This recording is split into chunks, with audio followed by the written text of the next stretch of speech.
Sitaraman, Honorable Minister of Finance and Corporate Affairs, Government of India, Shri N. Chandrababu Naidu, Honorable Chief Minister, Government of Andhra Pradesh, Mr. R. Dinesh, Past President CII and Executive Chairman TVS Supply Chain Solutions, Mr. Chandrajit Banerjee, Director General CII, Mr. Gunjan Samtani, Chairman CII Task Force on GCCs, and Mr. Romal Shetty, Co-Chair CII Task Force on GCCs.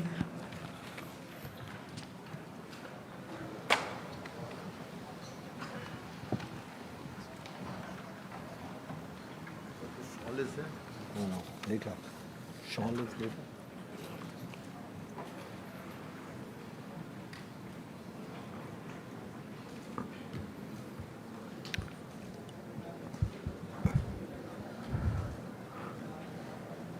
Good afternoon, and we meet at an occasion, at a time when we have all been celebrating for the last few days of some of the best things that we could imagine to have happened, having happened.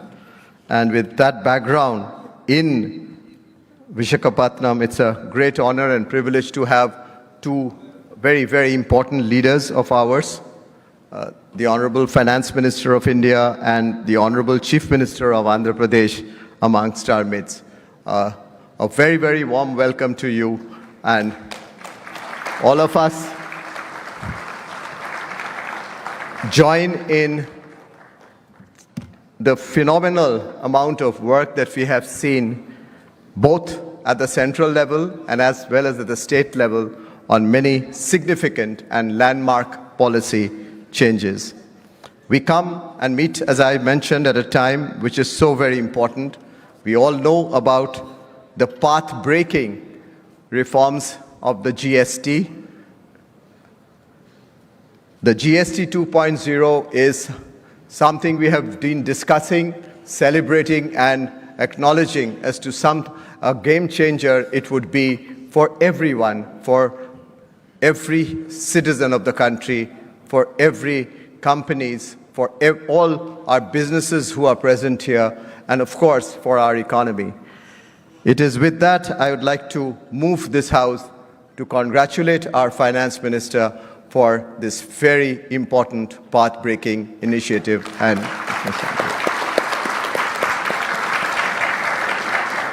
Madam, thank you very much.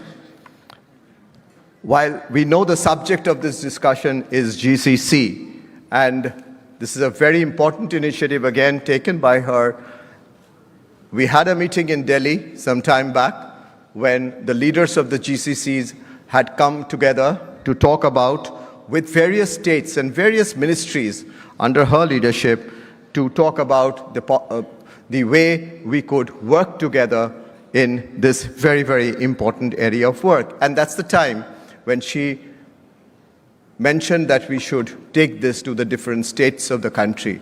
We should take this discussion to the different states of the country.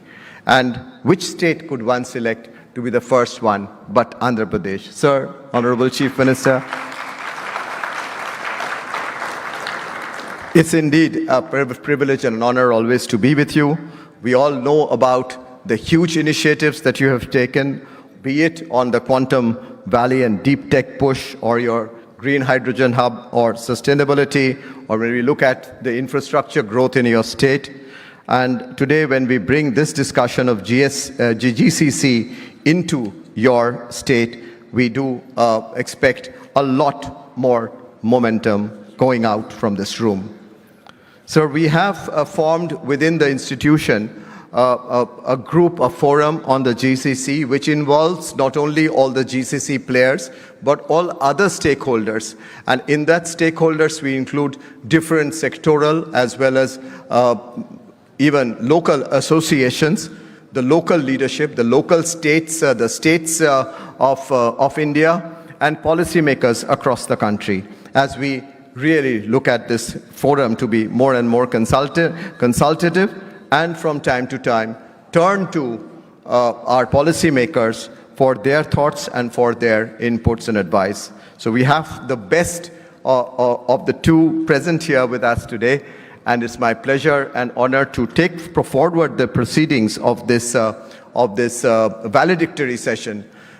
Madam Finance Minister, Honorable Chief Minister, we had throughout the day consultations on different areas of GCC with, again, states of India as well as the host state being present, as well as policy makers from our central government and the industry. So we capture in this valedictory session some of the thoughts that have emerged during the course of the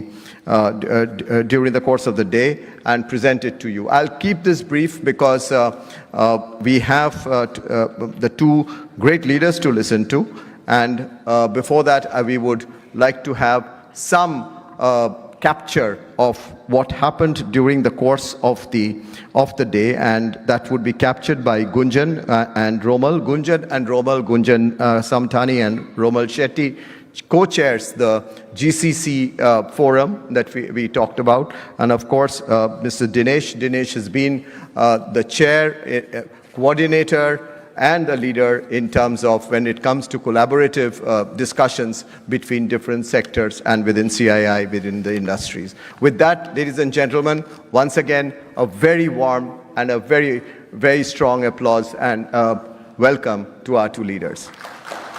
Thank you, Honorable Finance Minister. Thank you, Honorable Chief Minister. May I now request Dinesh, for you to come and say a few words, please.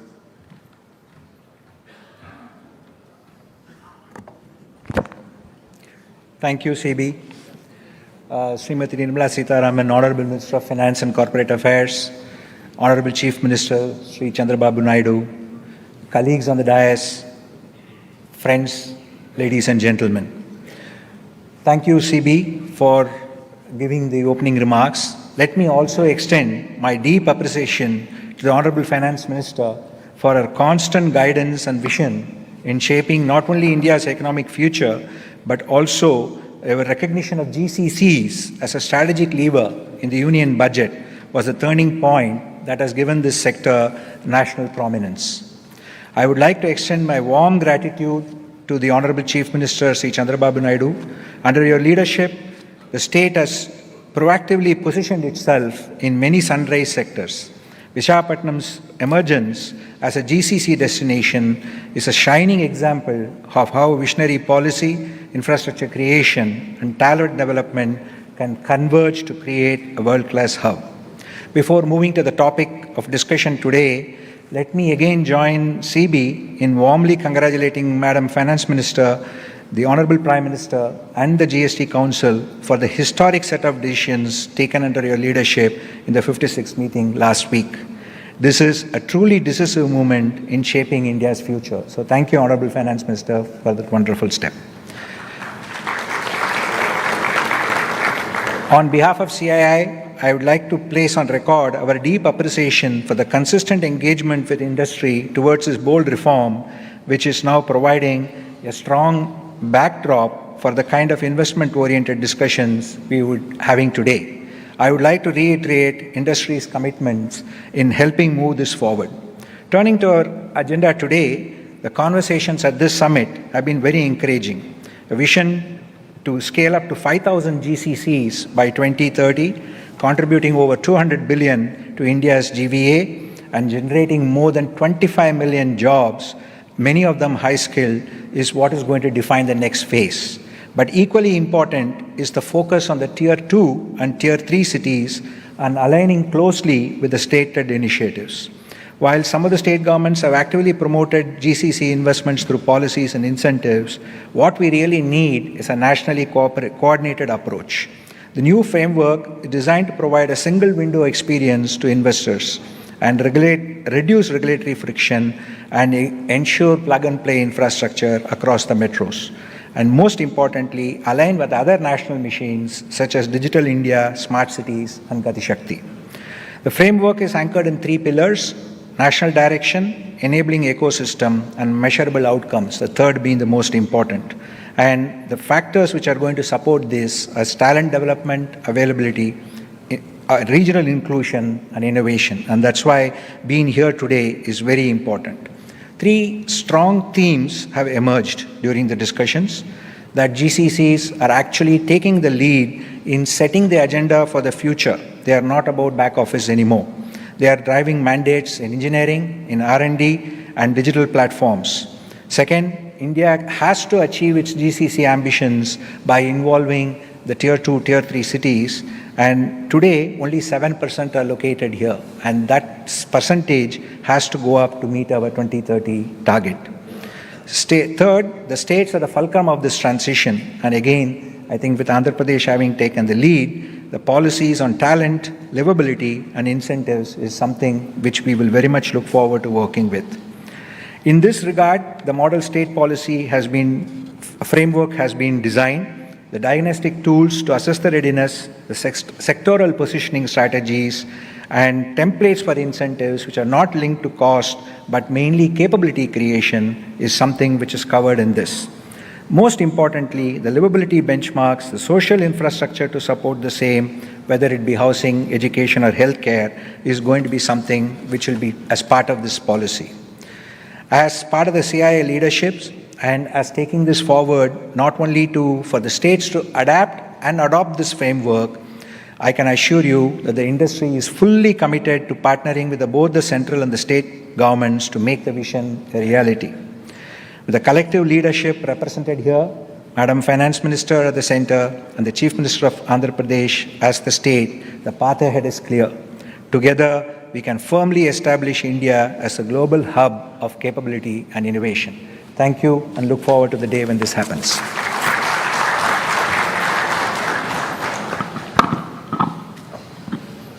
Shall we have the announcements on the select GCCs at this point in time? Yeah. Shri Srinivas Pindi, VP HR and Talent Acquisition, FENM.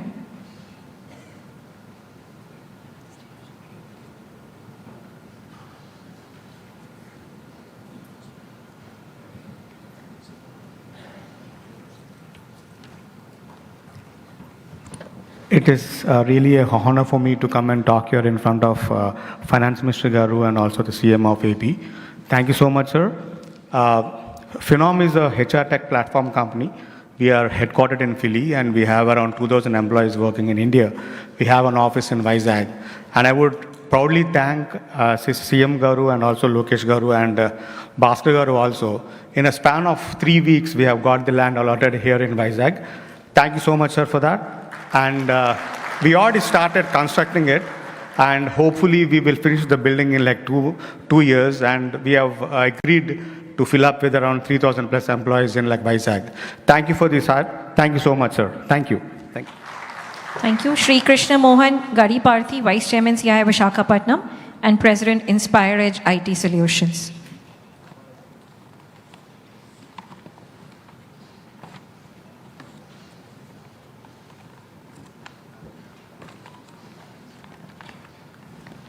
Good evening, CM sir. Good evening, madam. It's great to see you on this GCC Summit stage. Inspire Edge is a managed services company started way back in 2011 from Vizag as headquarters, expanded into US and Hyderabad. We are one of the first companies that got into GCC space. We built 2 GCCs already, and we are planning to set up 3 more GCCs. We are in advanced discussions with 3 companies. That's going to generate around 2,000 people employment, and we're going to invest around 150 crores in Vizag. We're already setting up a campus here, sir. In the previous regime, we thank you for allocating the land, wherein we have already built the campus about to get inaugurated, and then that would be dedicated for GCC space. Thank you, sir. Thank you. Mr. Murli Krishan Ganamani, Chairman CI Andhra Pradesh and CEO and ND, Fluent Grid Limited.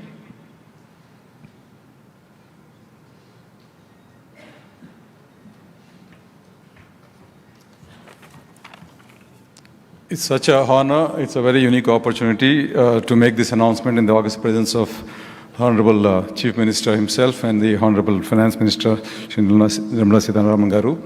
Sir, under the visionary leadership of our Honorable Chief Minister, Nara Chandrababu Naidu Garu, Andhra Pradesh is charting out a very bold path to emerge as a hub for technology, innovation and global investments. And sir, I'm very proud to tell you that Fluent Grid has been called Andhra Pradesh. In fact, Vizag is its home for the past 25 years. And FluentGrid always believed in Andhra Pradesh potential as a hub for technology, innovation, and skill talent. And our journey in the state has been one of growth, impact, and collaboration. So today, FluentGrid reaffirms its commitment to Andhra Pradesh with our established presence in Visakhapatnam, where our green campus employs more than 1,000 professionals serving utilities and smart cities across India and overseas. And we are now ready for the next big step in the journey of our GCC. So as a part of our long-term growth plans, we propose to set up a global capability center in the state under the build, operate, transfer model. And this 250 crore brownfield expansion will create cutting-edge infrastructure and technology platforms, generating around 2,000 new skilled jobs in software, product engineering, enterprise solutions, and so on. Importantly, this initiative will also strengthen the state skill development ecosystem in partnership with academic and training institutions. Sir, with this announcement, FluentGrid is not only investing in growth, but also reaffirming its belief in your vision and the capabilities of our youth and the promise of Andhra Pradesh as a global technology powerhouse. And on behalf of CII, we look forward to catalyzing many more such investments in the coming days and the years ahead, and that will shape the future of our state. Thank you, sir.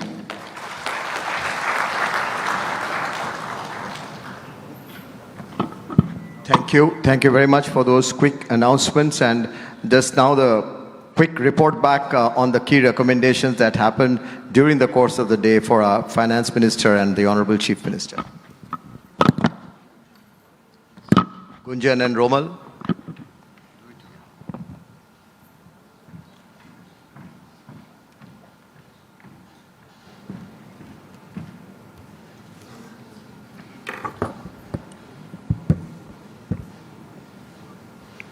Andariki Namaskaram.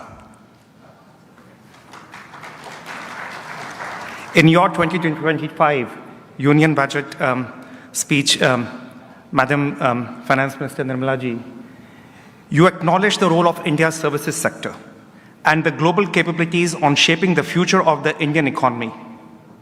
Embedded within that was the recognition of the GCCs, not just as contributors to employment or exports, but as catalysts for innovation, resilience, and strategic depth.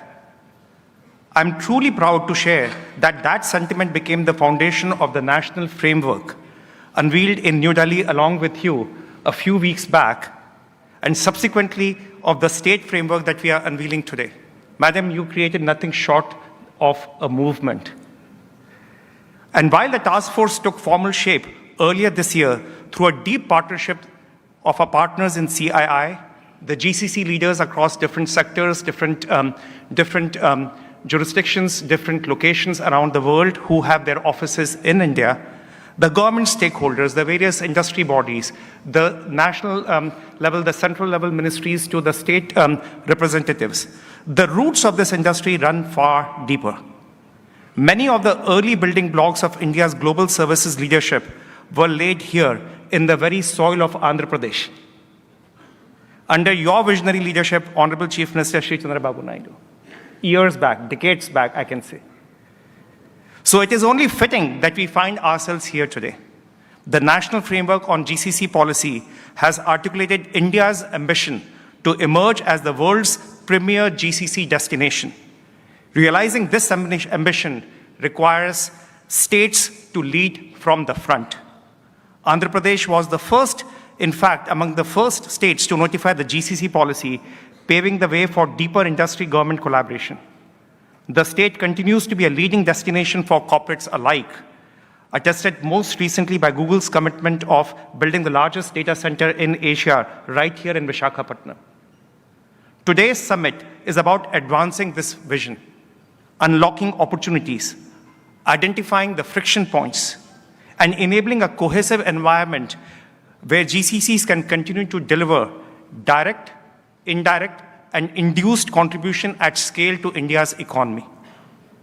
And we are privileged to be part of this shared mission. Today's summit is nothing but a very, very powerful step in that direction. With that, if I may just talk about a recap of the contours of the national GCC policy. And allow me to read the statement of our strategic vision verbatim it has taken a lot of effort among the GCC leaders working very closely with the finance minister and various stakeholders to chisel this statement that captures the boldness of India's vision towards GCCs. To drive bold, inclusive, and broad-based economic development by positioning GCCs as strategic contributors to national growth and enabling a ripple effect of innovation by leveraging artificial intelligence and emerging technologies, employment, and investment across key allied areas through India's market access. Together, the growth objectives peg it to about 470 to 600 billion dollars of overall contribution coming from direct, indirect, and the induced parts of the economy, to a vision that can lead us to having more than 5,000 GCCs across the country by 2030, and an incremental value of about 20 to 30% on what each individual who's employed in this industry can add to our India's exchequer. That will come through having a very high focus on priority areas that cut across BFSI, consumer goods, TMT, electronics, manufacturing, healthcare, automotive, and manufacturing industries. When you look at the intersectionality of what is going on in the world through emerging technologies of cloud computing, quantum computing, artificial intelligence, cybersecurity, and you frame that there are trillions of dollars that enterprises around the world are going to invest in this, there is no other country that can provide the talent, the digital talent that our country offers at scale than India. And in there was the framework of the national GCC policy that we had rolled out that had the vision that I just mentioned, aligned to the critical success factors that cut across the physical infrastructure, the digital infrastructure, the investments in Tier 1, and more importantly, the elevation of Tier 2 and Tier 3 cities across different states of the country. We heard from many states, including from Bihar, from Andhra Pradesh, and from Kerala earlier today. And our state GCC framework derives from the national GCC framework that we just talked about, the idea being that we want to give the states the latitude and the ability to define the identity and inherit from the central framework to define the policies at the state level that allows for a flourishment of this infrastructure and this industry to take place. Earlier today, we had a closed room session with many industry stalwarts, along with the state representatives, with our partners from CII. From Marutji to Sandeepji to CB, yourself, all of you have played a very critical role in that dialogue with all of us. If I may now request Romal to come here to talk about the very specific aspects of the state framework that we talked.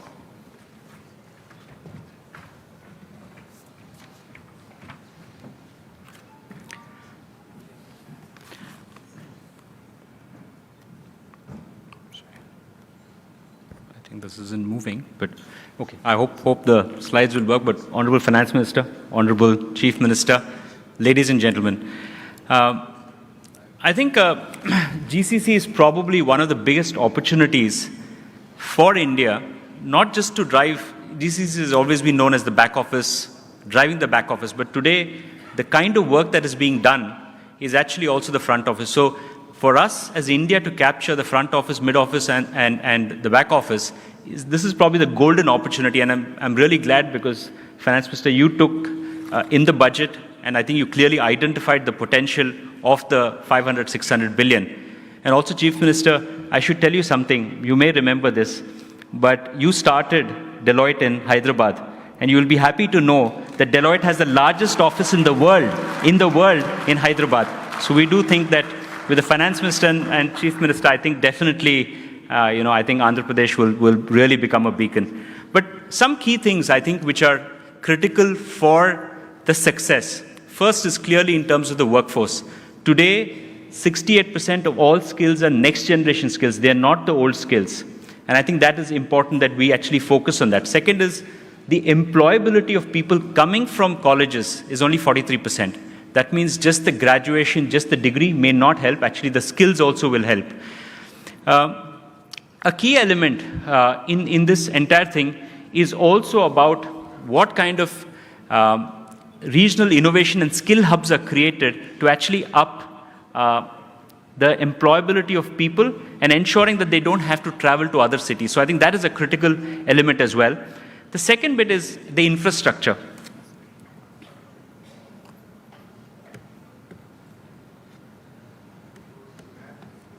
Yeah. The second bit is really the infrastructure. I mean, we can create the best skills and people, but if you don't have the right infrastructure, whether it is in terms of digital connectivity, whether it is in terms of roads, whether it's in terms of airports, all of those are also critical for ensuring that people will actually come to tier 2, tier 3 cities as well. And one of the areas that we really believe is if you can create digital economic zones, which means creation of GCCs, creation of data centers, creation of startup innovation systems, and academia, if you can create in one place. And also we do believe that the MSME, which is a very critical sector from India, if they can be provided opportunities to provide services in the digital economic zone, that would really help. The third, of course, is location and ensuring that from a location perspective, every state should be known for something. It could be a sector, pharma, defense, things like that. Or it, of course, in terms of any other specialization in terms of quantum. And I know, Honorable Chief Minister, you've taken the leap in terms of quantum, which is going to be the new age technology as well. Now, few things that we think are important, and that's the feedback that we've got, which is really in terms of first is trying to provide some support from an employment perspective, whether it is in terms of payroll, whether it is in terms of skills premium, so that you're able to move people from across India back to Andhra Pradesh. And second, of course, in terms of specific skills for the future, so you are actually doing those. The other bit is also in terms of relocation, so really ensuring that we're able to relocate people and giving them certain grants to move people back. I spoke about the digital economic zone. I think there, especially any kind of CapEx or OpEx, which is in terms of land rebates or rental subsidies, I think that would really make a difference. And of course, the digital infrastructure, especially to create this, to ensure that we can actually work from anywhere in the world, in India, I think that is critical as well.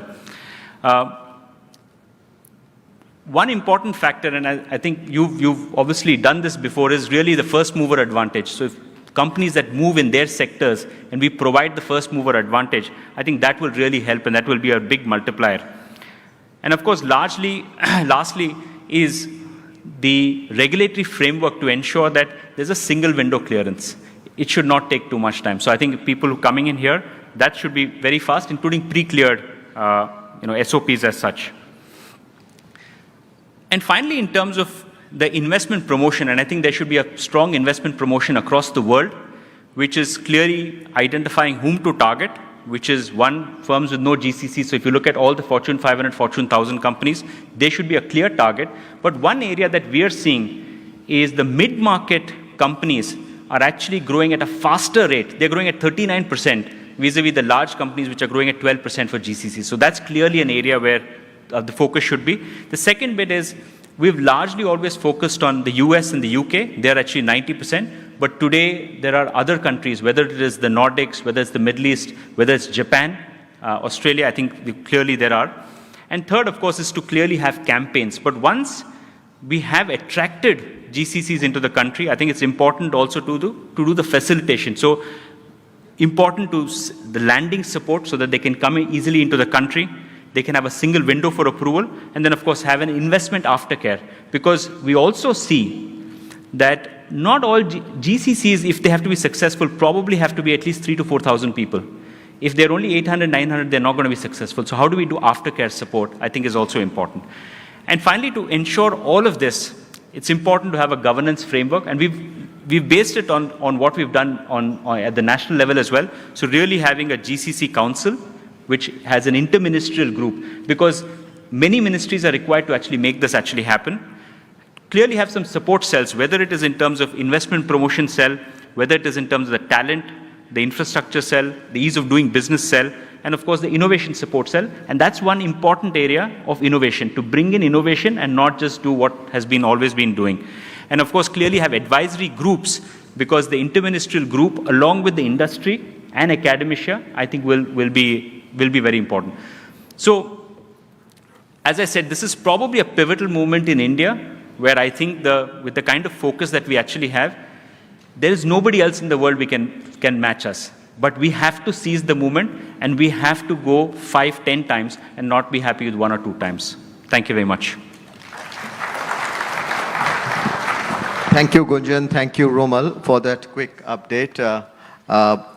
Ladies and gentlemen, a pleasure and honor now to request and invite Shri Chandrababu Naidu Garu, the Honorable Chief Minister of Andhra Pradesh, to please address us.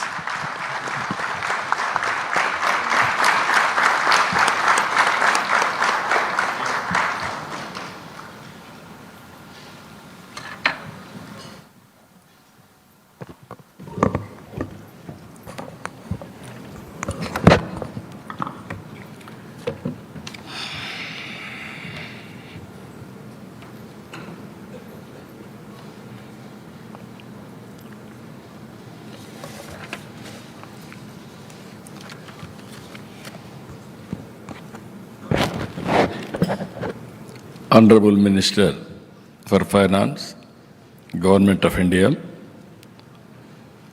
Srimati Nirmala Sitharaman Garu, respected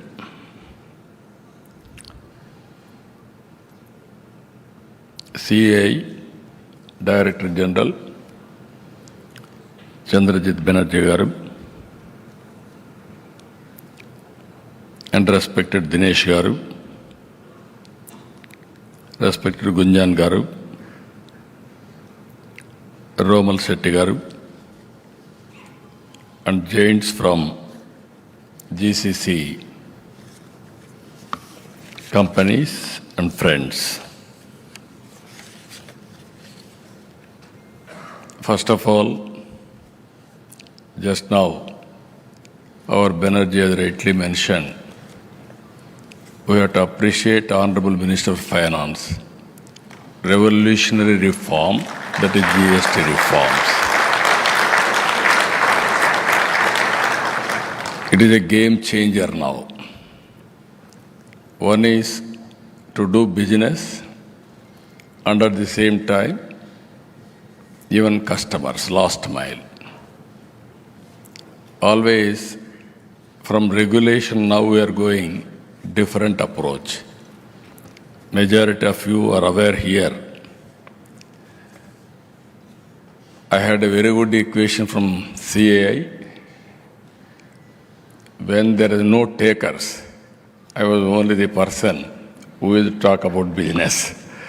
That is our association from the beginning, not now, for the last 30 years. By seeing all of you now, we got so much of confidence, so many youngsters have come into different business areas. You are all Visakhapatnam, beautiful place. Even women entrepreneurs are more here. Visakhapatnam is one city. Women's safety, Visakhapatnam is number 1 in the recent survey. That is the safest place, I can say here. And also people are also very good. And also you are seeing, nowhere you will find this type of place. One is sea, opposite to that, beautiful hills. And also, apart from all these things, people are very good. Hospitality is extraordinary. Even don't go without taking Araku coffee, organic coffee to stimulate your brains. That is another area now. So with all these things, I have seen everything in this country. 91 economic reforms. After economic reforms, even I am proud to say here, P.V. Narasimha Rao started economic reforms. I am proud to say here in this place, even he is from Telugu Bidda, from this place, from combined Andhra Pradesh. And also, I started second generation reforms. Now I am very happy for the last 7 years. Our finance minister is taking country to forward. I am very proud. She belongs to from Andhra again. Born in Tamil Nadu, but she is from Andhra now. I can claim proudly she is from Andhra only. And also, always I am saying, right time, right leader at right place, that is Narendra Modi ji. Today is his 75th birthday. We have to appreciate him and wish him all the best. With all of you has to participate that. He is a big asset for the nation. I am very confident. With my long standing in politics, I have seen so many leaders. When I started my career as Chief Minister first time, nobody used to understand what is technology. That is where I am having a right to demand all of you to start GCC in Andhra Pradesh. Because of my first more advantage, you are all here today. I am very proud of it. Why I am saying, I have seen so many countries at that time. India, we didn't move in that direction around 1991, only Bangalore, initial stage. Our communication sector was very, very primitive stage. Only 2 companies, BSNL, international connectivity, BSNL, domestic connectivity. Both are public sector. Some of you may remember lightning call we used to get after 10 days. In 1889, I promised in my constituency electronic exchange. My opponents criticized me, how can you get electronic exchange? There are no phones here. Only 20-30 phones at the time in entire constituency. Again, when I spoke about cell phone, all politicians used to criticize me. There is no water, there is no power. Here is a man who is talking about cell phone. Who wants cell phone? Can cell phone will give food or shelter? Like that they used to criticize me. And also I used to work with successive prime ministers to deregulate telecommunication sector. They didn't understand, they didn't do it. Ultimately, credit goes to Vajpayee ji. First time telecom sector was deregulated under his leadership. Not only the decision, so many infrastructure reforms he was implemented. Today, our people are talking about roads. At that time, no proper roads also.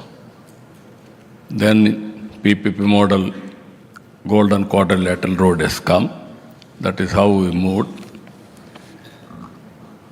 Then even today, that is where I am demanding from you, myself and at that time the finance minister, the then finance minister, Jaswant Singh, we gave a report to Prime Minister. On the basis of that, deregulation has come. One information for this thing, nobody used to come for building infrastructure companies and telecommunication. First time I met Dhirubhai Ambani. I requested him. Then I explained the analogy. If you start this company, lot of future. Then he said, I'm only a refinery man. I don't know technology. But by hearing you, it seems lot of opportunities. Give me 4 days time. I will come back to you. I went to Davos. I returned back. Then he gave a call. Yes, I'm inspired. I'm prepared to spend $5 billion at that time. That was a big game changer. That is where he started Reliance Infocom. But again, here I wanted to make it very clear. Starting company is one, running company is one. That is where leadership. If all of us will analyze, for the last 11 years, Honorable Prime Minister, 11th largest economy. Today we are 3rd largest economy. Earlier I used to visit all over the world. People won't recognize Indians. Today I can say proudly, anywhere you go, Indians are all not only recognized, well respected. That is the scenario today. Even all these things, I had a good experience with Bill Gates also. He refused to meet me around 95, 96, 97. At that time only internet revolution has come. That was my admiration for him. I want to meet him. Through American ambassador, I gave a message. I'm prepared to come to Delhi. Give me some time. He said, I don't have any work with politicians. Then I told him, message, I'm having some work with you. Only 5-10 minutes you give me as a courtesy. With great difficulty, he gave me time. Then he spent with me 45 minutes. I prepared vision document at the time. Now CEOs, it is very common. PowerPoint presentations. Now I stopped at PowerPoint presentations.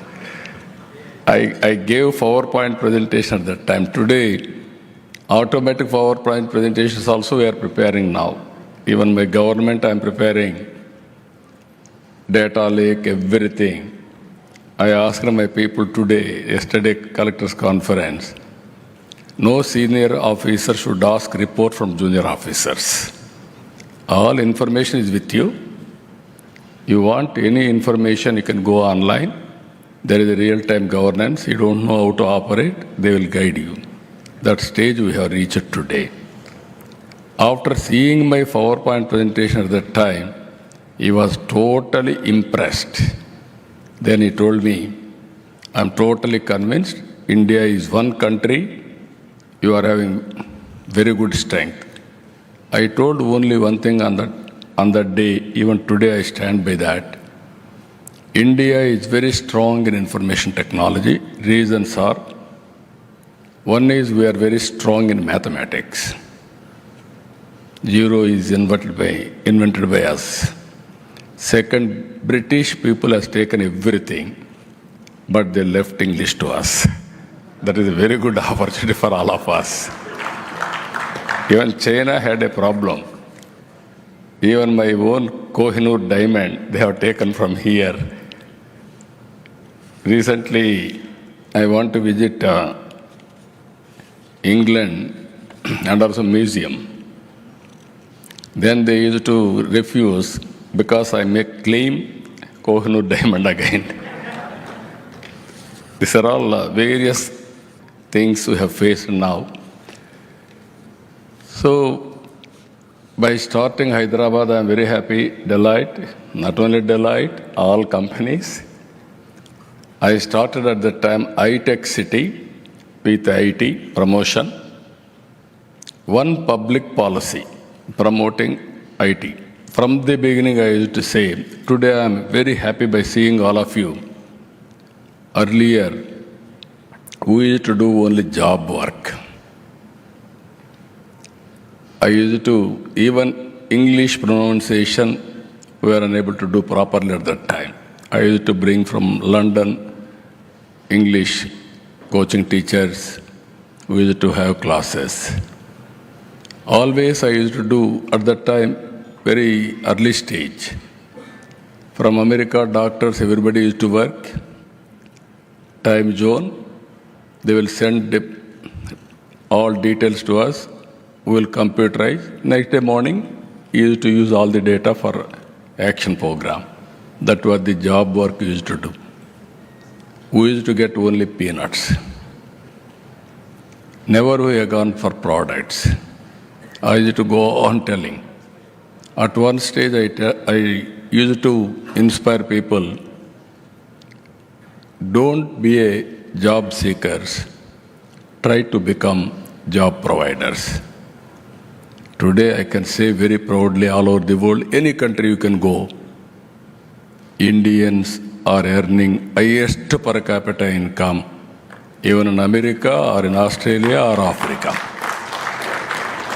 That is possible only because of knowledge economy. By seeing all these things, now GCC has come. I don't have any doubt about it. GCC, India will lead, not only lead, will dominate. I can say proudly one day, even now, around, I don't know the figures, you have to give me figures, but most of the work on GCC are being done from India, if I am right. Because every 4 IT professionals, 1 is Indian. Among Indians, out of 4, 1 is from Telugu community. That is our strength from the beginning. So with all these things, we are having very ambitious plan. Banerjee knows me, even CA knows me. Wealth creation, we need good public policies. Government of India is very keen to make India number 1. There is no compromise, provided all of us will work together. Next year, under Honorable Prime Minister leadership, our Finance Minister is going to announce third largest economy, that is 27 or 28. After that second largest economy, it will take some time, another 10 years. That is where Ernst & Young is predicting. Then 2047, that is my ambition, I am very clear, will become number 1. There are some reasons for this justification. One is first mover advantage in reforms, that is 91 late. First mover advantage in technology 95. Demographic advantage for India, whereas all countries are going to face aging problem. And also right leadership, very strong leadership as on today. That is the biggest advantage for India. So all of us can plan. My aim is by 2047, $2.4 trillion economy. Andhra Pradesh is having, as our friend has rightly told, Hyderabad, you know at that time how it was. We don't have any flights. I used to go to meet people all over the world. They used to ask me, which Hyderabad first? There is one Hyderabad in Pakistan also. Then I used to say, this is India, this is Hyderabad. Then how to come?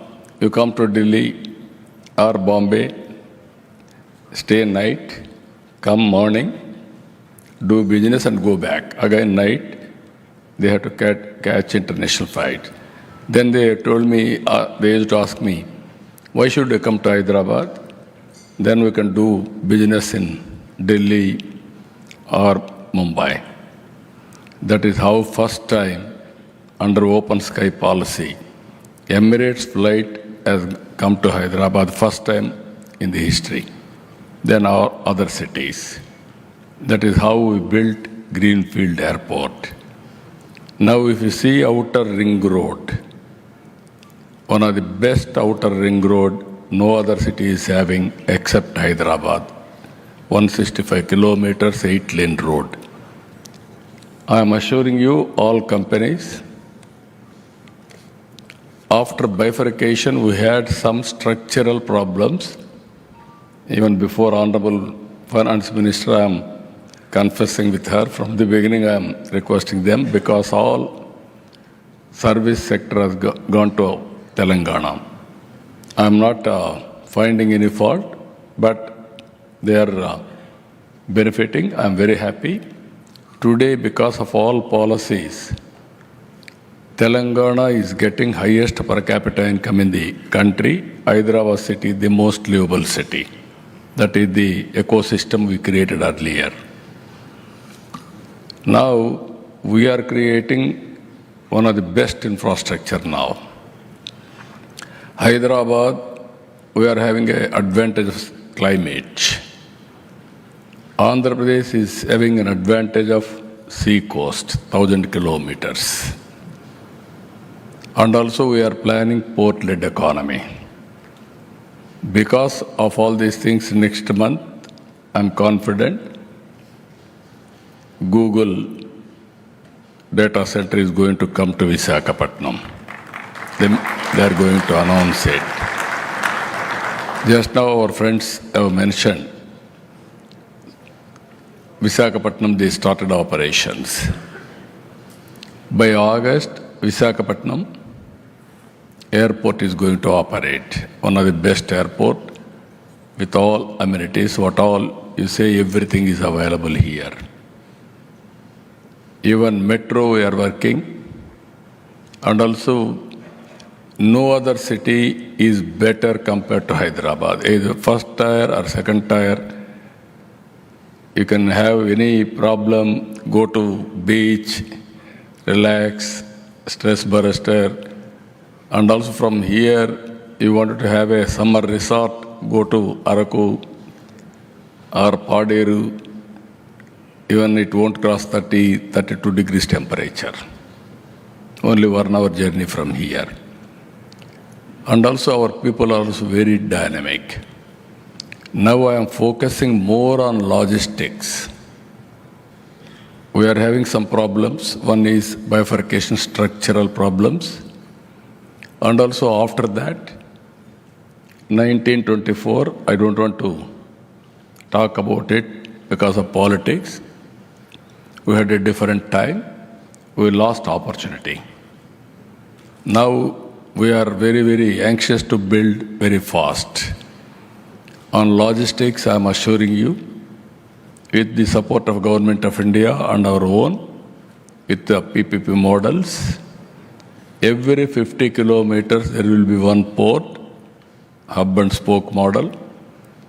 Every 1 hour you can reach airport. One is already we are having very good airports. Visakhapatnam, Rajamandri, Vijayawada, Tirupati, Kadapa. Smaller airports again, Orvakallu and also Puttaparthi. And 4 or 5 airports are going to come. Amaravati, we are going to have one more best airport. That will be the, compared to Bangalore and Hyderabad, I want to benchmark, this will be the next version of airport. That is where we are working. Roads, compared to other cities, our state is the best. And also, if you can go through railway connectivity also, you wanted to cross south and north, necessarily they have to cross Andhra Pradesh. That is the advantage for Andhra Pradesh. Railway connectivity will be very good. Now I am confident bullet train is going to come to Andhra Pradesh. That is connecting Honorable Finance Minister is here. Unreasonable demands, but it is inevitable for future. So one is successful, Ahmedabad to Mumbai. And next, I am confident Hyderabad, Bangalore, Amaravati, Chennai has to be connected. From then onwards, Chennai to Kolkata via Visakhapatnam. Then country will be more connected. Even China is having more bullet trains, fast trains. Why can't we have it? So that is also one more thing. Then ultimately, as our friend has rightly mentioned, infrastructure, there is no problem. What is the specialities? I started earlier high-tech city with IT, now Quantum Valley with artificial intelligence and writing algorithms for quantum computing. That is the order of the day. Today we are working. We are focusing more on green hydrogen. Andhra Pradesh is blessed with solar, wind, pumped storage, all these things we can use it. Green hydrogen and also ammonia, even domestic consumption, exports also because of ports proximity. So you are all aware, ease of doing business. I'm telling you, anything you guide me, I'm prepared to listen. What Government of India is doing, GCC Council, we'll have it.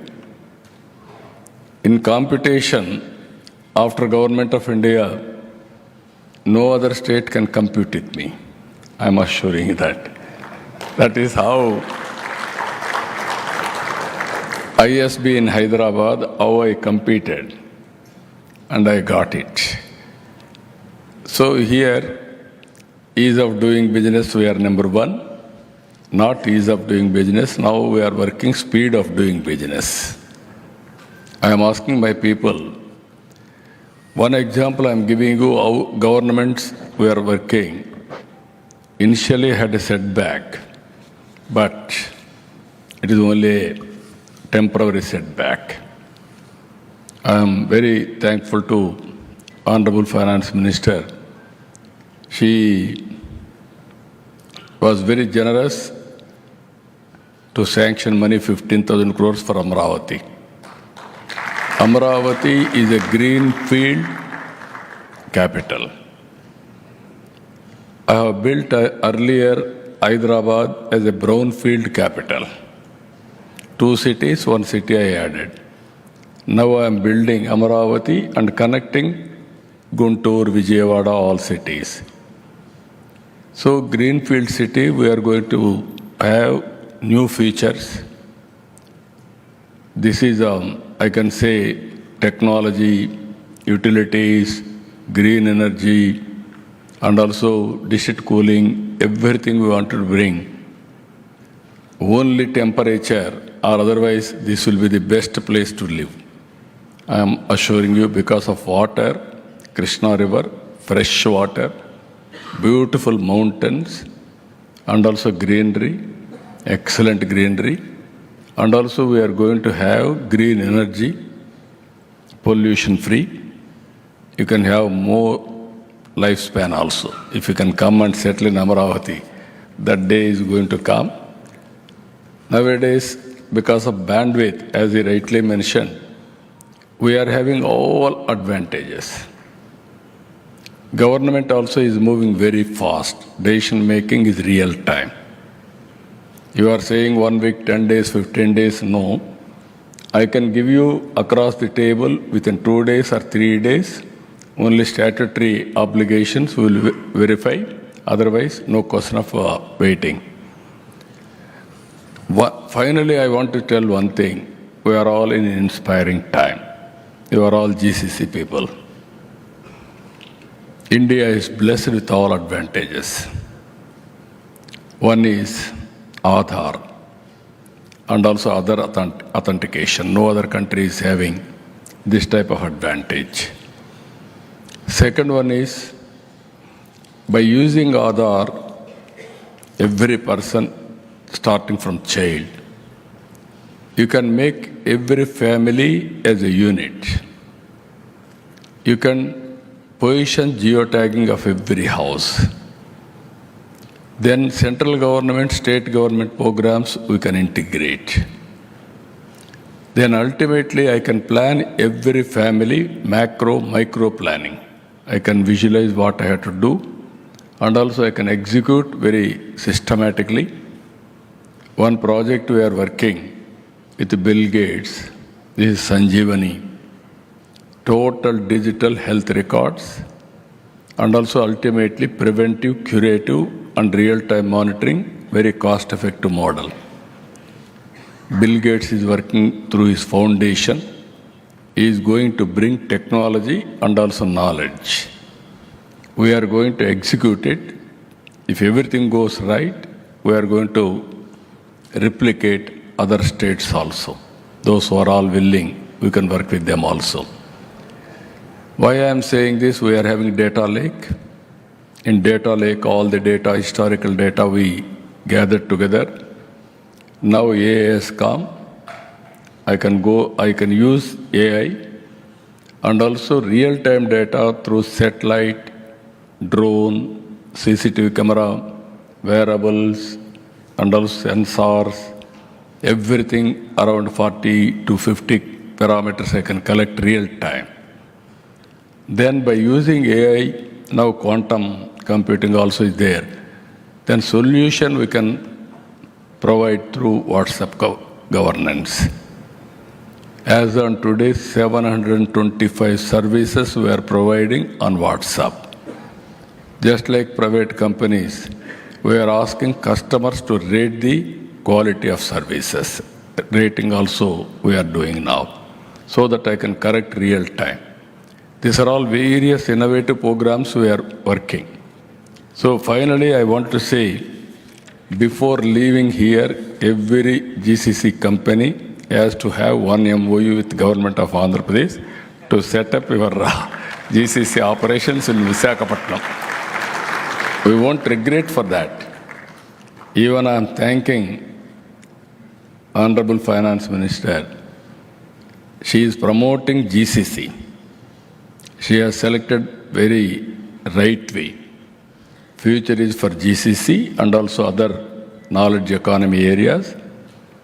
India is going to become global hub for providing services through knowledge economy. Only you need physical presence, you can go, or otherwise from anywhere to anywhere we can provide services. This is where I am promoting. Distance is not the constraint. One should have a mindset. Think globally, act globally.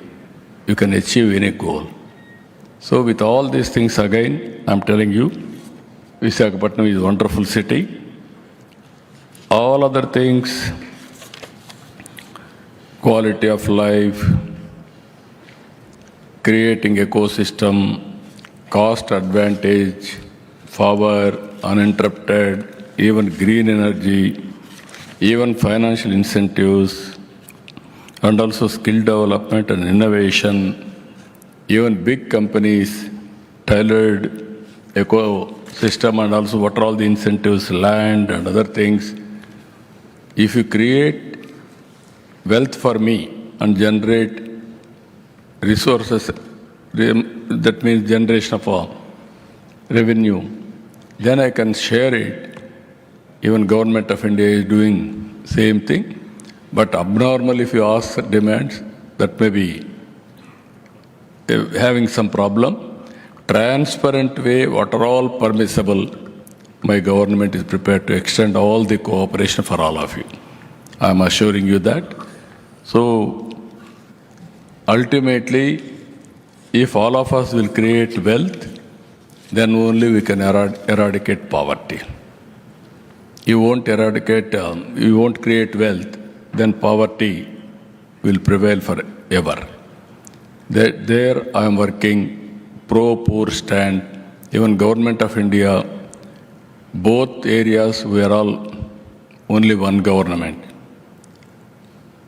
Double engine Sarkar, double engine growth because of central support.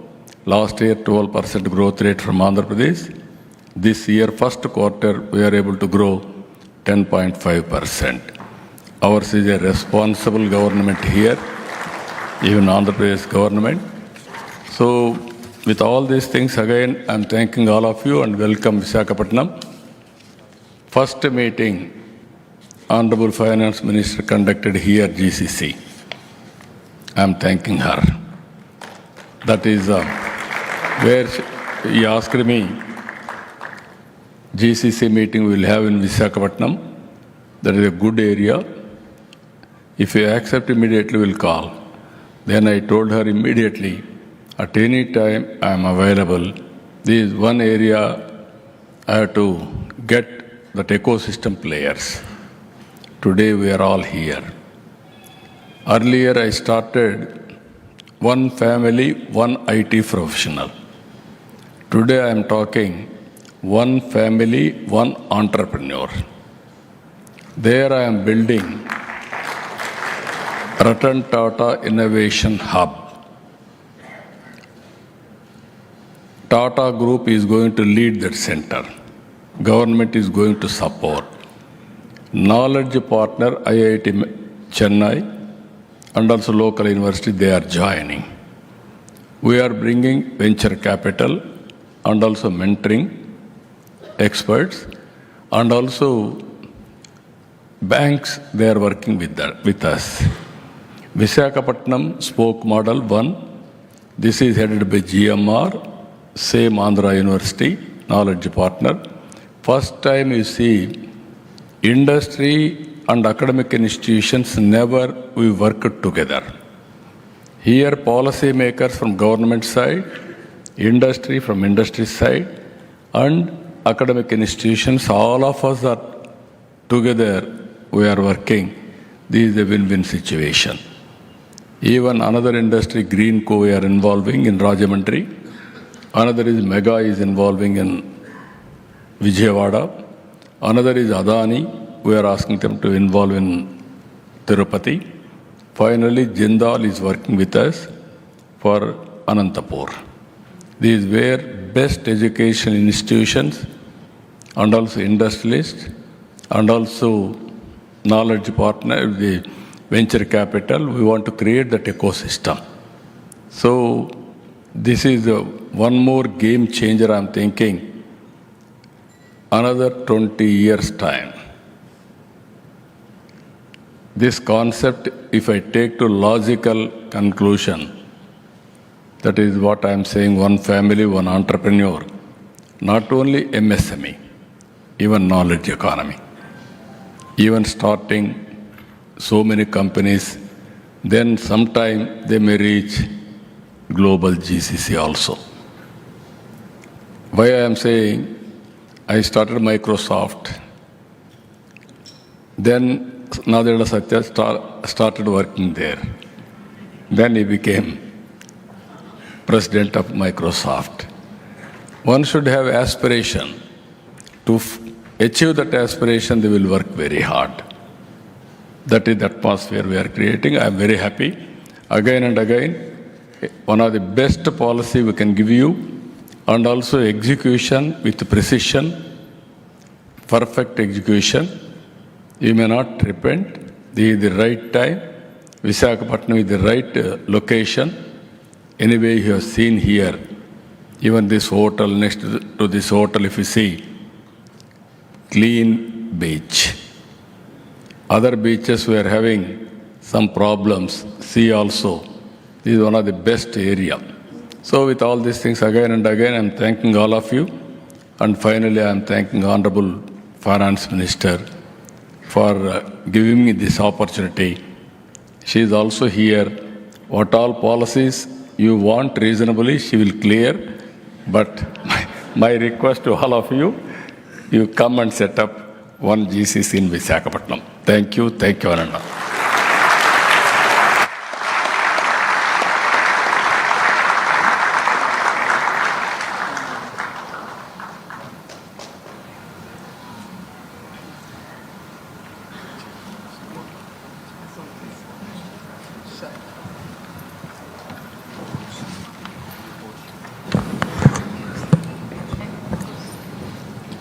We now present the CII report on suggestions for a state framework for GCCs.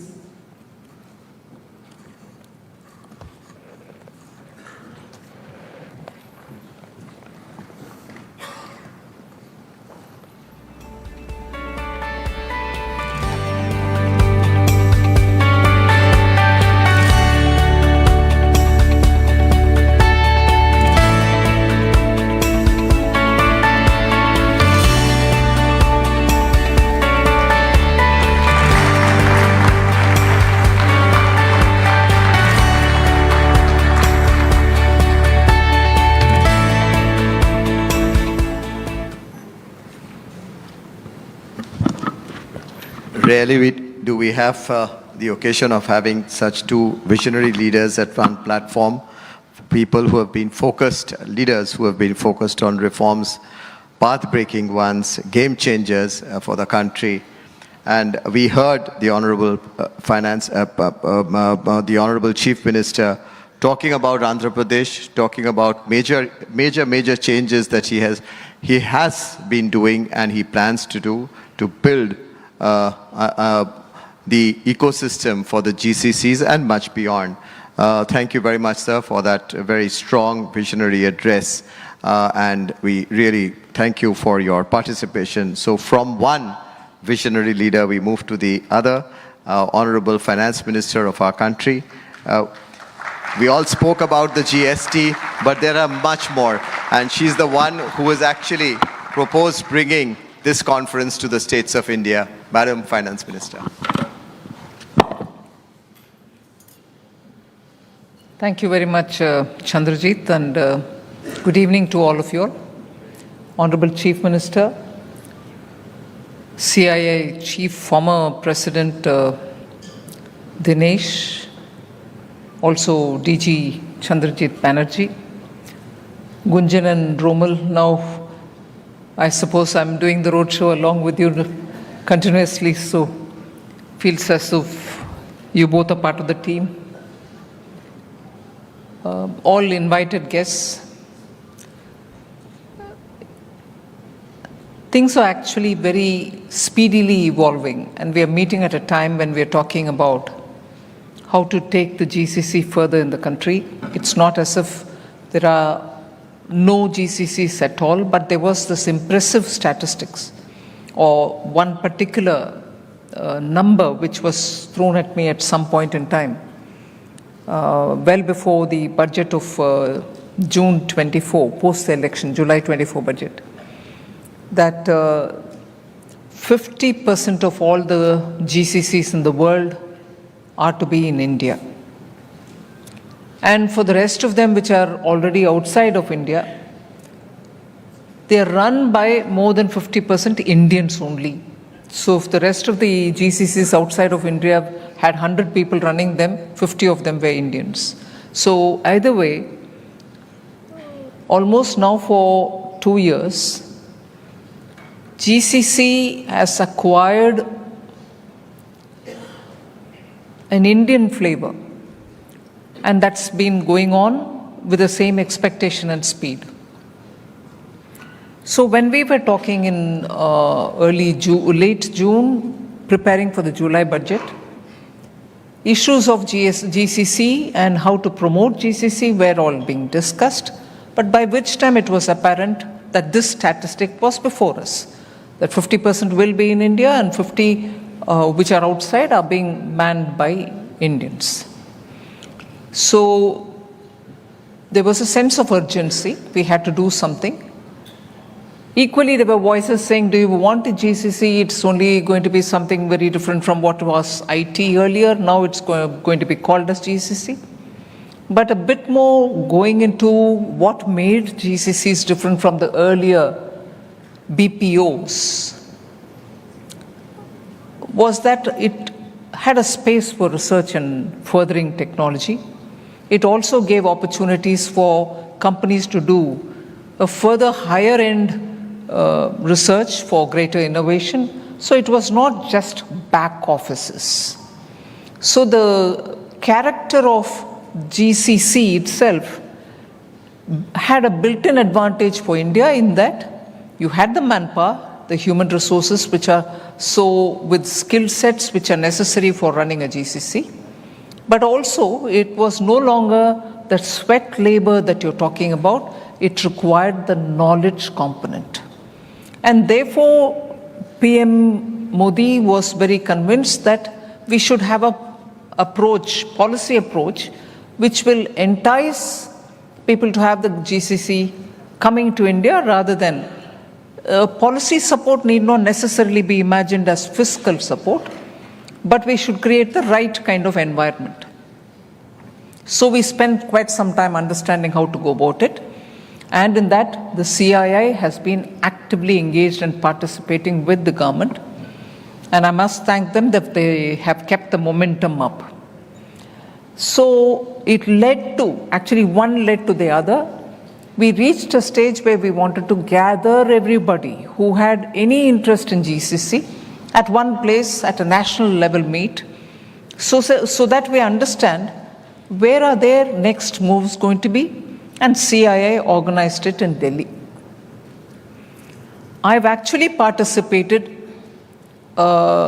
in quite such meetings earlier from my days in commerce.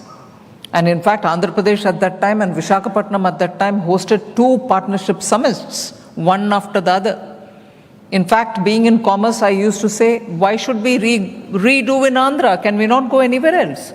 But the Chief Minister was very clear, you do it here, that's it. There was no, in that style, no need to go anywhere else, you come here, we'll do it.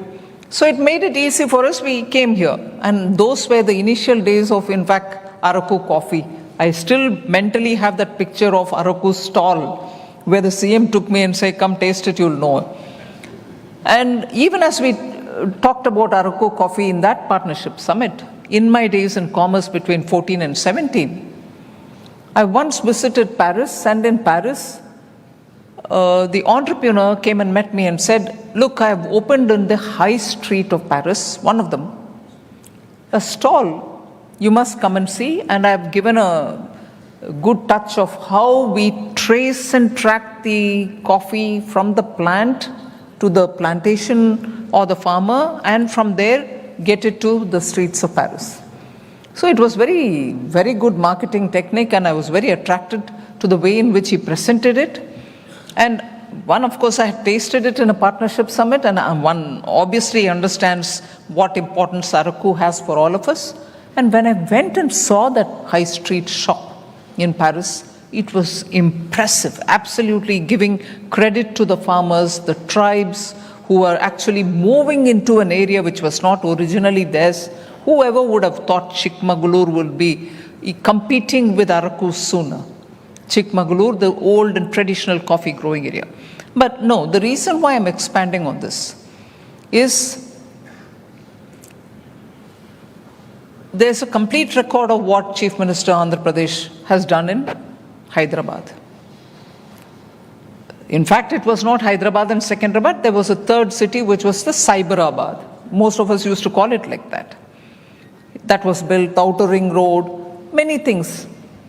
But today, in Andhra Pradesh, because it's necessary for us to understand as to why we are meeting here and what is the importance of meeting here. Today in Andhra Pradesh, I can count at least 3 frontier area foundations being laid.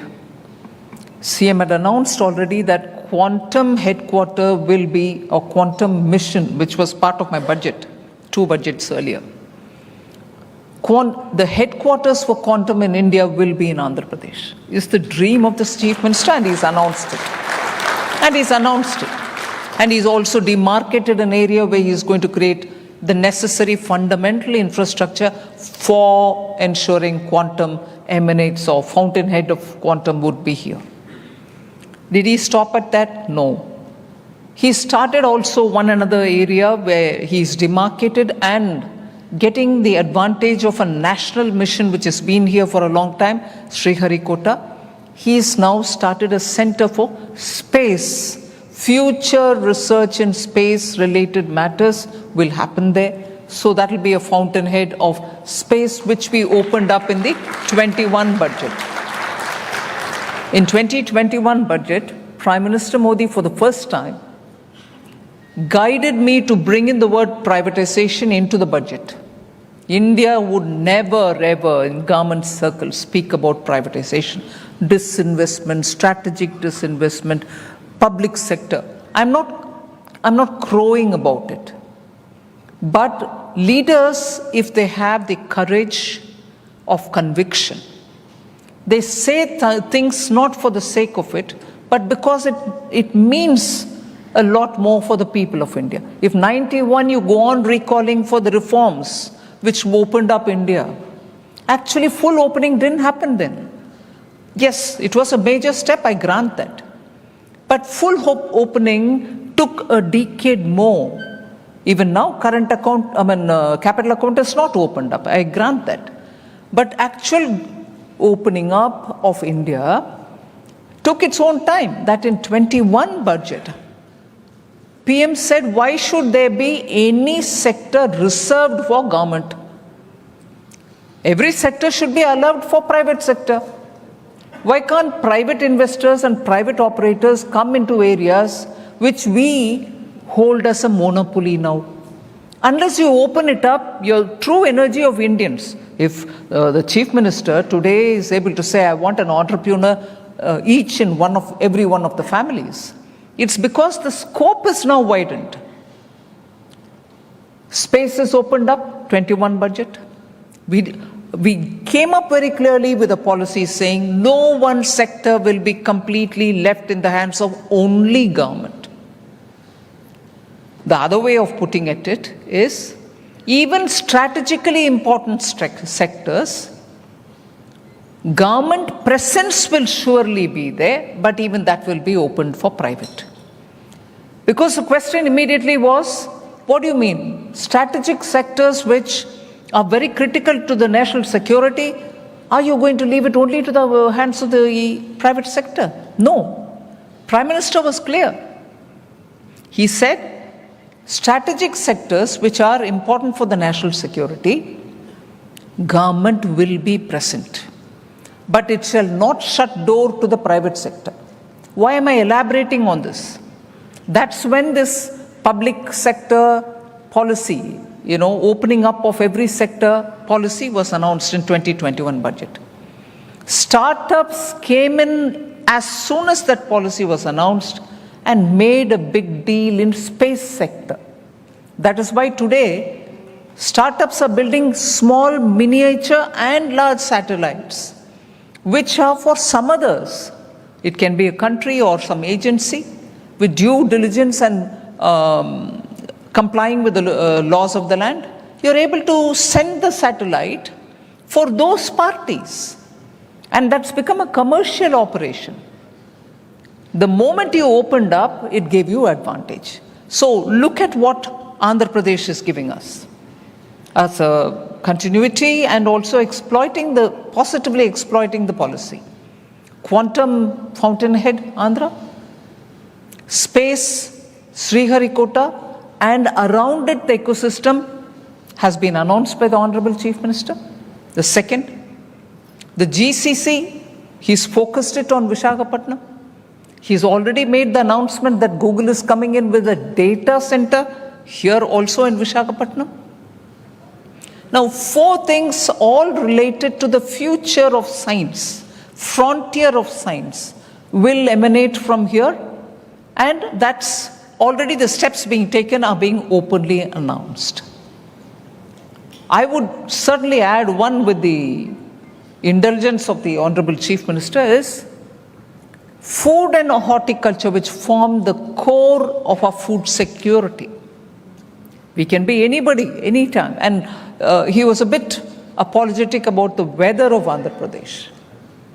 If Dubai, which is a complete desert, is not apologetic about what they're doing about future of science and technology, if Vietnam, the former Saigon, the Ho Chi Minh city, is not at all apologetic. It is sweaty, hot, humid, everything.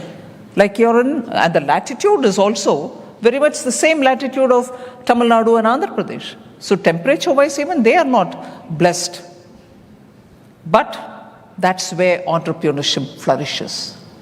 So Andhra, not despite the climate, has already laid the foundation for 4 of it.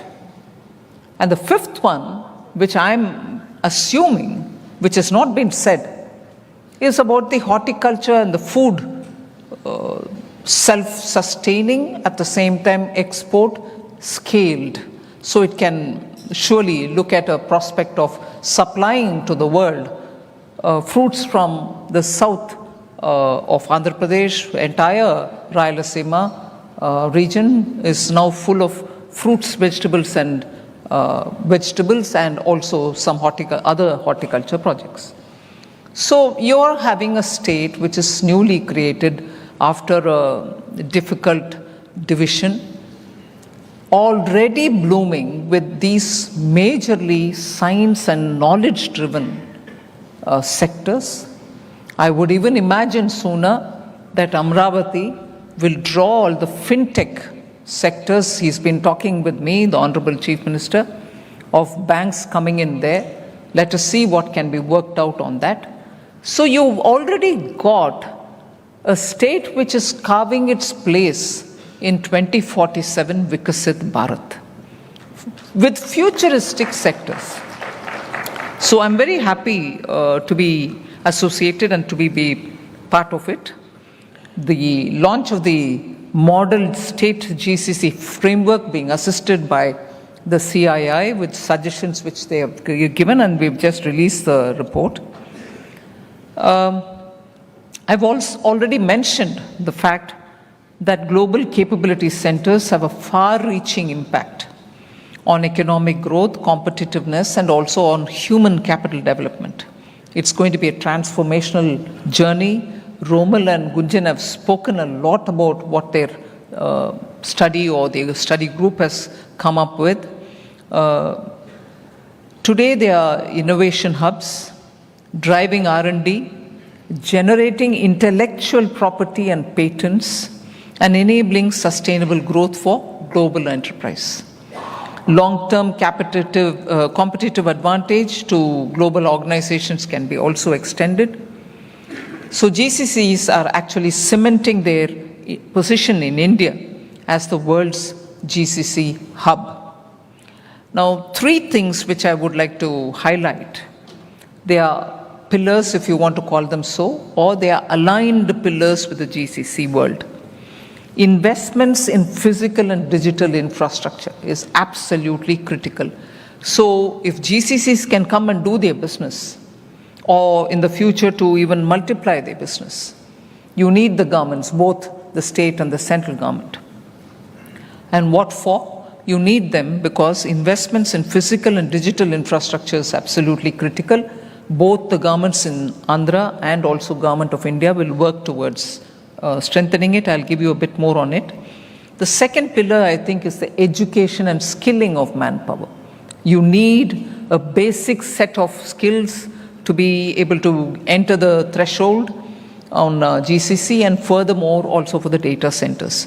And a third one is the facilitative governance. So if I were to talk on the physical and digital infrastructure, investments in physical and digital infrastructure is the first assumption. The rapid rollout of India's own 5G network and the significant investments in urban infrastructure are an expression of the importance we are placing on ramping up capabilities. A massive push has been undertaken to address infrastructure and logistics bottleneck. Capital investments, for a moment let us see the numbers that we are talking about. Capital investment has increased from 1.7% of the GDP, and that was in 2013-14. Of the GDP, capital expenditure money was only 1.7% of our GDP. It is now, in 24-25, reached 3.2% of our GDP, with effective capital expenditure being actually 4.1%. When I say effective, I mean not just the central government's expenses, but also state governments putting their capital expenditure money into it.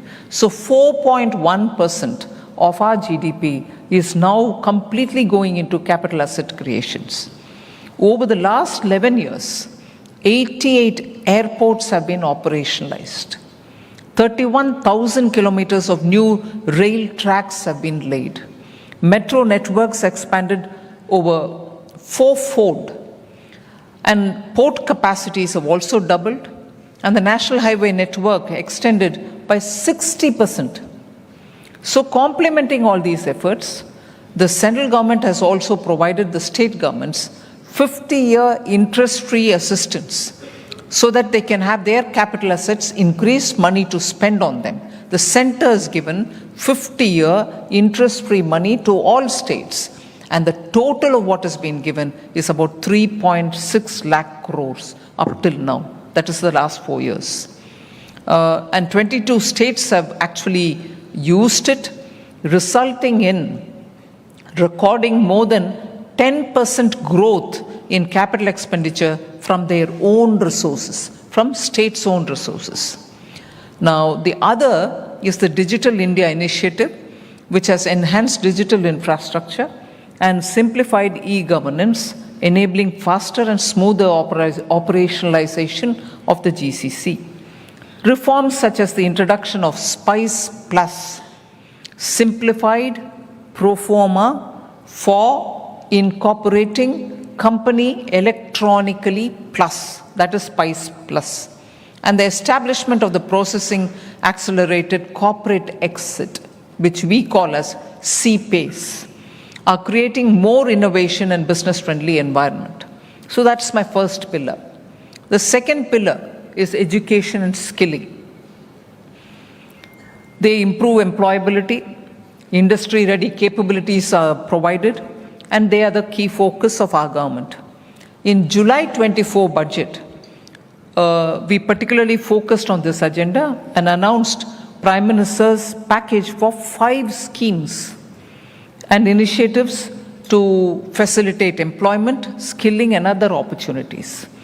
And that covered 4.1 crore youth all over the country over a 5-year period, with a central outlay of 2 lakh crores. So that's directly for skilling and working with various types of employment opportunities. Large-scale skilling initiatives, what have we done on that? PM Kaushal Vikas Yojana, under which 1.6 crore people have been trained already, and they are being aligned with the emerging industry needs. 200 plus new age skill centers are also started, new age courses are being also approved, and the National Council for Vocational Education and Training, and 29 new age courses have also been added into the craftsman training scheme in ITIs. Programs such as the PM internship scheme also provide opportunity for GCCs to tap into national talent pipeline. The CII, together with other associations, are also working with us on the PM internship program. The pilot stages are over. Further, initiatives such as Research, Development and Innovation Scheme, the RDI scheme, with a corpus of 1 lakh crore, encourages the private sector to scale up. That's available for all in private sector, to scale up research development and also innovation. That's why it's called RDI scheme. 1 lakh crore has been provided for this. It's for every one of us to tap it. Largely aims at sunrise domains and also strategic domains. The Pradhan Mantri Vikasit Bharat Rozgar Yojana is another one, which employment-linked incentive scheme has been recently rolled out. And what it means is any young person receiving their first employment opportunity in a private company will be given 15,000 rupees from the central government. The central government also plans to invest nearly 1 lakh crore in this program to provide new jobs for new youngsters who are coming on. I'll move to the third and the final pillar, is that facilitative governance. Supportive regulatory measures such as ease of doing business, reforms that have been undertaken, simplified tax regulations, streamlined compliance norms for foreign entities, and also flexible labor laws have all been brought in, and a single window clearance mechanism have also been significantly reduced, have also reduced the cost and complexity of doing business. Reforms also have meant that liberalized FDI policies have come through, the removal of over 42,000 unnecessary compliances, 1,500 archaic laws which have been removed, and introduction of system-wide deregulation and landmark system-wide reforms such as the GST, about which a mention was made earlier, the reformed RERA Act and the IBC, which has kept up with the changing needs of industry. So also in taxation, we've given an expanded safe harbor rule for tax-related matters, and also improved transfer pricing assessment process and procedures, and they are further getting enhanced so that the competitiveness of India's tax regime for global businesses will be worked out. The next generation GST reforms announced recently also benefits the GCC and IT-enabled services by easing compliance, releasing working capital which otherwise gets locked up, and reducing disputes. According to NASSCOM, the reforms bolster India's tech industry export engine while reinforcing the momentum towards greater ease of doing business. Now, the cooperative federalism aspect, which will be influencing GCCs and setting up GCCs in Tier 1, Tier 2, thus far, GCCs predominantly clustered in big metros. That was mentioned even by the CII when they spoke. However, with the ecosystem broadening and maturing beyond Tier 1 hubs, Tier 2, Tier 3 cities are emerging strategic destinations, a shift that is helping diversify economic activity. And that's where I think the emphasis on Visakhapatnam takes credit. State governments are playing a very critical role in deepening India's GCC advantage and shaping an enabling policy environment.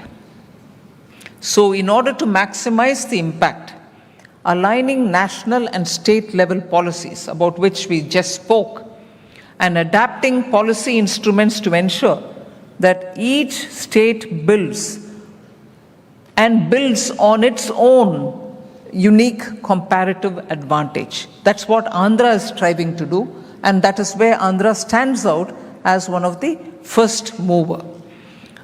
So that the central strategies for GCC's growth translate into locally grounded ambitions, measurable targets, and also maximize growth potential.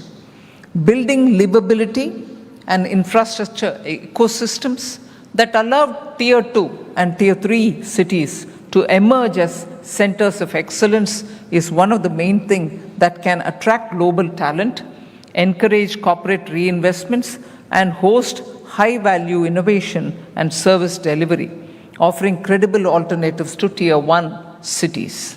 So in the 2025 February budget, we proposed a national framework to guide states in promoting GCCs in emerging Tier 2 cities. And that's where CII, with people like Gunjan and Romal Shetty, are doing actually doable things with their consultation. And we should be taking advantage of that kind of an input. Andhra Pradesh is strong, a very strong case, an illustration of the success of policy-led leadership in leveraging state-level strengths to align with national priorities. Otherwise, even as we were only talking in, let us say, April or May, about how and where Google will come and set up, you already have the Chief Minister announcing Google is here in Visakhapatnam. We only were discussing it in April and May. I distinctly remember the entire Google team meeting me when I had gone to Washington. On my way to Washington, in San Francisco, their team came and met me and spoke elaborately, saying, where should we do it? How should we do it? And here we are in early September with the Chief Minister saying they are going to be here. So that is the illustration about Andhra Pradesh, which I want to highlight, that if the policy-led leadership finds success and repeatedly leverages the state-level strengths, you can also, by aligning with the national policy, you can concretely see at the ground level changes that are normally taking a couple of years. Here we go within a matter of 3-4 months, you have this. And again, it's a question of the large-scale data center. Semiconductor is another thing which is coming into Andhra, which is already announced. Single window clearances have made a lot of magic about the whole thing. They are like a magic wand. You just do it once and it's all over. And that's happening here. Academia and curricula should now get aligned. I would suggest it to the Chief Minister that other than the national curriculum which comes for the kind of specialized frontier sector technology related activity that we're doing here, we need our curriculum to reflect it. Government of India also has a land incentive for tech hub policy 4.0 to allocate land leases on concessional rates. That is also something which the industry can benefit from. So in all, not taking more of your time, the release of the model state GCC framework provides a clear roadmap for states to scale up their efforts, attract investments and build resilient ecosystems. By working together, center and state, industry associations like CII and global companies, we can ensure that India's GCC strength can be furthered and bring the broad-based and future-ready sector to benefit our people. And finally, this will not only consolidate India's leadership in the GCC landscape, but also create new opportunities for innovation, job creation, and inclusive regional development, contributing eventually towards Vikasit Bharat 2047. So thank you for giving me this opportunity.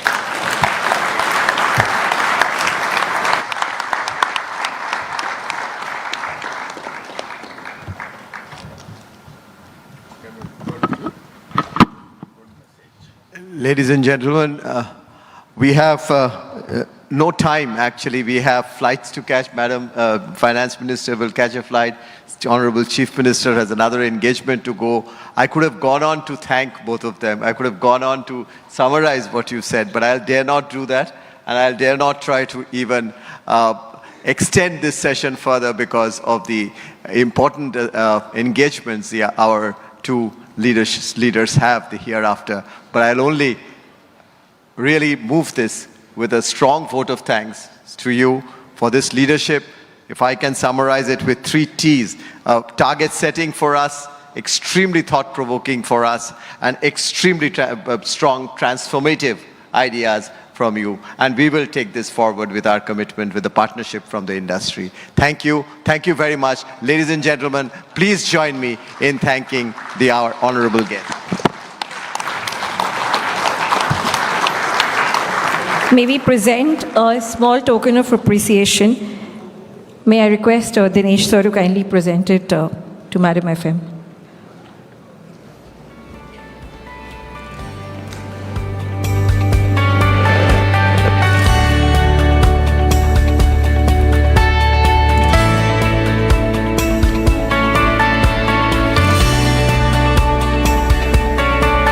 Dinesh sir to Honorable CM sir.